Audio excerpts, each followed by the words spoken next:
When I was in high school, the football program there established itself as a dominant force in high school athletics, going to numerous state championship playoff rounds, never winning the state championship, by the way. We were a small school, so small that when we wanted to know how many players were on the field, we would look at the sideline. And if there were 3 on the sideline, we knew that there were 11 on the field. And a lot of the credit for the success of the program, there's many that contributed, but our head football coach, Al Pee Wee Cooksey, in his tenure became Coach of the Year in the state of Florida. Well, after establishing that dominance, Coach Cooksey, of course, could not be contained at such a small school and had opportunities to go to larger schools. But I graduated under head coach Al Cooksey. And after he left, other coaches were brought in to replace him. Well, you can't replace a coach like Coach Cooksey. And the football program went into decline. And it was tough on the boosters and the fans and the people there because we had established ourselves. Much of the reputation of the school was connected to the football program. So about that time, a really good coach in a nearby town, in fact, the winningest coach in the state of Florida, was nearing retirement. Well, as things go in the world of recruiting in football, that coach was recruited to become the head coach at my alma mater after he retired. Well, of course, there was a lot of enthusiasm that the football program would once again be a dominant and competitive program. But an interesting thing happened. The program remained in decay. Imagine that.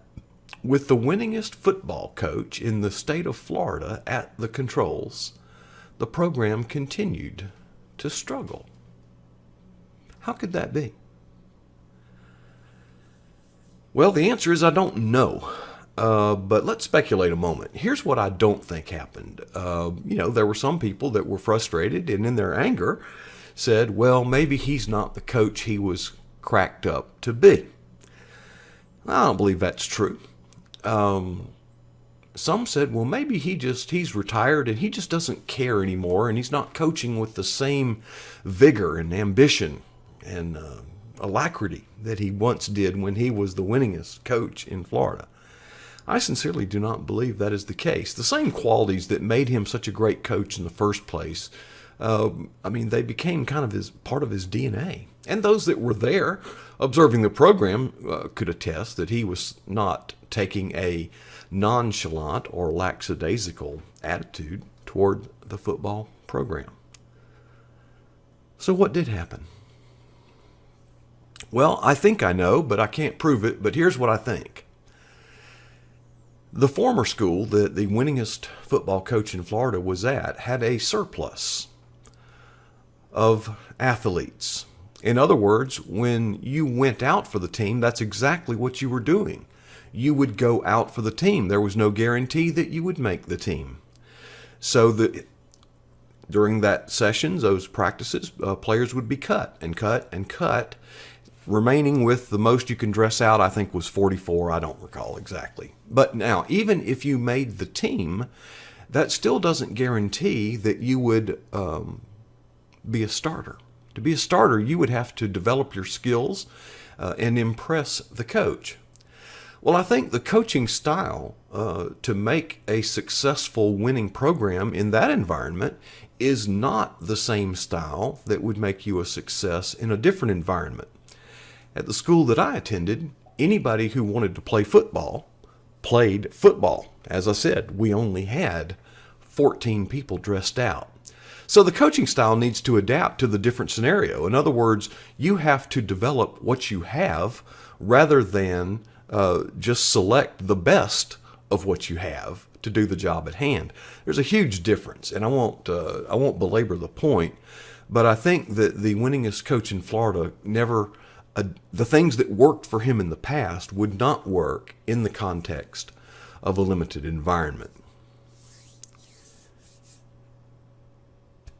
churches have kind of a limited environment, don't we? We don't have an infinite number of workers to do things. And the attitude becomes, when you get a worker or an athlete in the football scenario coming forward, what you've got to do is find a job to make the best use of that person's skills and talents.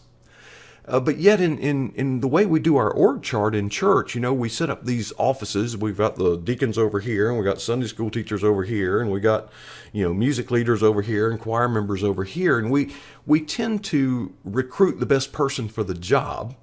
And I guess it works, but I would submit to you that we need to rethink that, because I think we're passing over some people. And I know for a fact that every believer is called to serve. And if the churches aren't providing a venue for that service, then our churches are failing in their duties.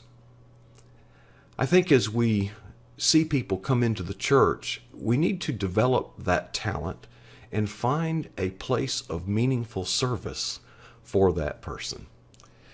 Here at the Empower Project, we want to empower you. We believe that every believer has a place of service, and we would invite you to join the Empower Project team.